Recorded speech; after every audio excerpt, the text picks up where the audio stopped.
श्री स्वामी समर्थ। मी मोहिनी विजय निंबाळकर तुमचं आपल्या यूट्यूब चॅनलमध्ये खूप खूप स्वागत आहे। आजच्या व्हिडिओमध्ये आपण बघणार आहोत आपल्या हातून घडणाऱ्या या 5 चुकांमुळे घरात पैसा टिकत नाही। आपण पैसा कमवण्यासाठी भरपूर प्रयत्न करतो, पैसा घरात आल्यानंतर मात्र तो काही टिकत नाही। ही बाब खूप लोकांच्या बाबतीत घडून येते। परिणामी असे लोक ज्यांचे स्वप्न श्रीमंत होण्याचे आहे त्यांचे हे स्वप्नच बनून राहते। आज आपण अशाच काही 5 चुकांबद्दल जाणून घेणार आहोत ज्या आपण करतो आणि ह्याच चुकांमुळे आपण गरीब राहतो। ह्या चुकांमुळे आपल्या घरात माता लक्ष्मी जास्त काळ टिकत नाही। आपल्या घरात पैसा तर खूप येतो, मात्र तो फार कमी कालावधीत संपून देखील जातो। अनावश्यक आणि वायफळ अशा वस्तूंवरती आपण खर्च करतो।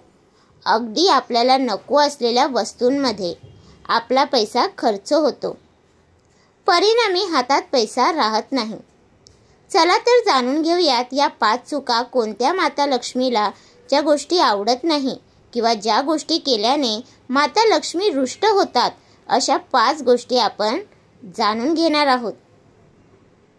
पहिली गोष्ट आहे ती म्हणजे आपण पैसे घेताना किंवा पैसे देताना आपण नेहमी उजव्या हातानेच घ्यावेत किंवा द्यावेत। समोरच्या व्यक्तीला देखील उजव्या हातानेच द्यायला सांगावेत व आपण देखील उजव्या हातानेच द्यावेत।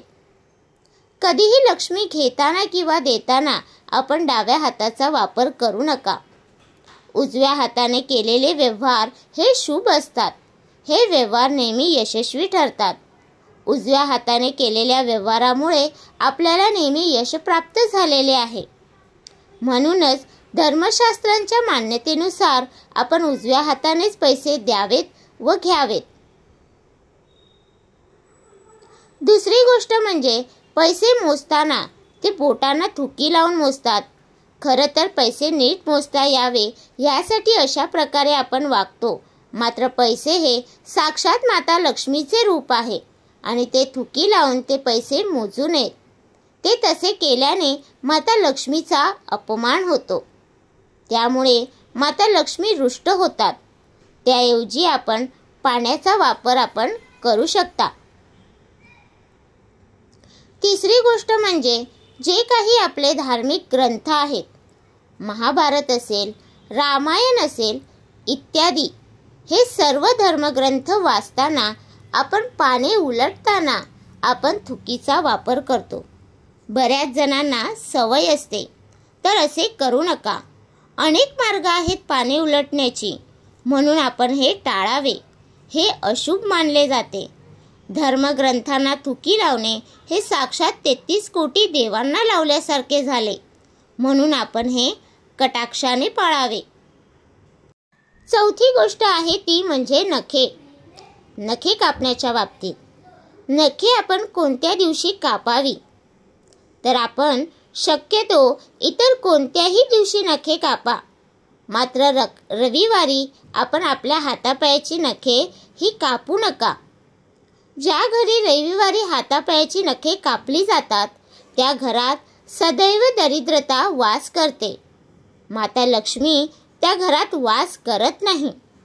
बरेच जण नखे काढून झाल्यानंतर ती इकडे तिकडे फरशीवरती सांडतात, त्यामुळे देखील माता लक्ष्मी ही रुष्ट होते।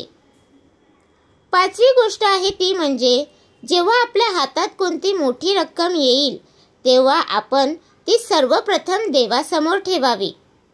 ज्या दिवशी ही रक्कम मिळाली आहे त्या दिवशी तुम्ही ह्यातील एकही रुपया आपण खर्च करू नका। दुसऱ्या दिवशी या रकमेतील पैसे खर्च करू शकता। तर या होत्या काही 5 चुका ज्या की बहुतांश आपल्याकडून होतात व त्यामुळे घरातील लक्ष्मी काही टिकत नाही, पैसे घरात टिकत नाही, परिणामी दरिद्रता वास करते। तर तुम्हाला हा माझा व्हिडिओ कसा वाटला प्लीज कमेंट करून नक्की सांगा। व्हिडिओ आवडला असेल तर लाईक करा, कमेंट करा आणि शेअर करायला विसरू नका।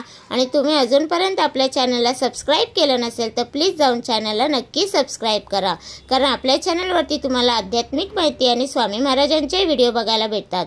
तर भेटूया उद्या एका नवीन व्हिडिओ सोबत।